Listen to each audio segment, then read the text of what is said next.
Several years of steady growth in the ice business, Perk expanded on his acumen and purchased the Villisca Fairgrounds in 1900 and named it Tyler Park. This was done for several purposes. He built an artificial lake and named it Crystal Lake. This provided entertainment in the summer and plenty of ice to cut in the winter. Seeing his new lake as a destination, he then built an amusement park, swimming pool, and an amphitheater for concerts. This is where his biggest idea was born, the need to provide treats at Tyler Park. And having plenty of access to ice, Tyler started making ice cream. This would change the course of the Tyler family forever. In 1905, Tyler's Park started selling Tyler's ice cream as a retail business. Perk came up with a slogan for his ice cream, pure as the heart of childhood. This was the beginning of the Tyler family legacy. In 1906, Perk decided to sell the dray business and make some improvements to Tyler Park.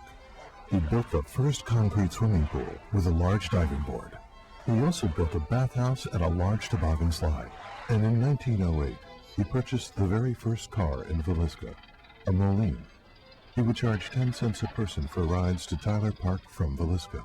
The children were in their 20s now and were helping with the family business. Perk decided to take some time off and run for mayor for 2 terms. City council for the next 35 years, sheriff, a mason, and Oddfellows. My grandfather he was just a neat guy. And he worked, my goodness, he did everything. County sheriff and mayor and council, and he just did everything. And he did everything to make a nickel, you know.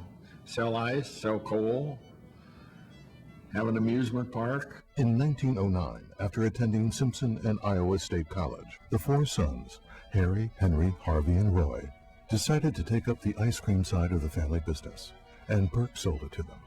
This was the beginning of Tyler Brothers Ice Cream, and in 1909, they sold their very first order to a drugstore in Tarkio, Missouri.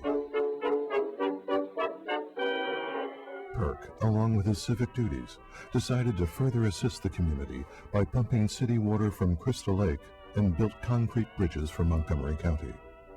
The Tyler Brothers ice cream business was growing rapidly, and the sons needed expansion. They found a creamery and bottling company in Clarinda, Iowa, not far from Villisca, and in 1912 they bought it. The previous owner had been bottling soft drinks and distributing milk and cream. This would let the Tyler brothers broaden their product line. One day, while cleaning out the safe, they found something extraordinary. A franchise agreement with a budding soft drink maker from Atlanta, Georgia, Coca-Cola. This did not register with them at first. After all, they were now making ice cream, ice, milk, and cream, and now could produce soft drinks. In 1913, with their business ever expanding, they built a new facility in Villisca. Having the same foresight as Perk, the brothers decided to buy a dairy farm to produce milk and cream for the creameries. In 1915, the Tyler brothers started bottling flavored sodas under the Tyler name. During this time, they started making this new Coca-Cola soda. Let's say a customer bought a case of orange. Maybe they'd take 2 bottles of orange out of it and slip 2 bottles of Coca-Cola in the case and to get distribution. It didn't take long that people started asking for it. The Tyler Brothers business continued to grow. Henry was in charge of production and Harry took the financial and sales part of the business.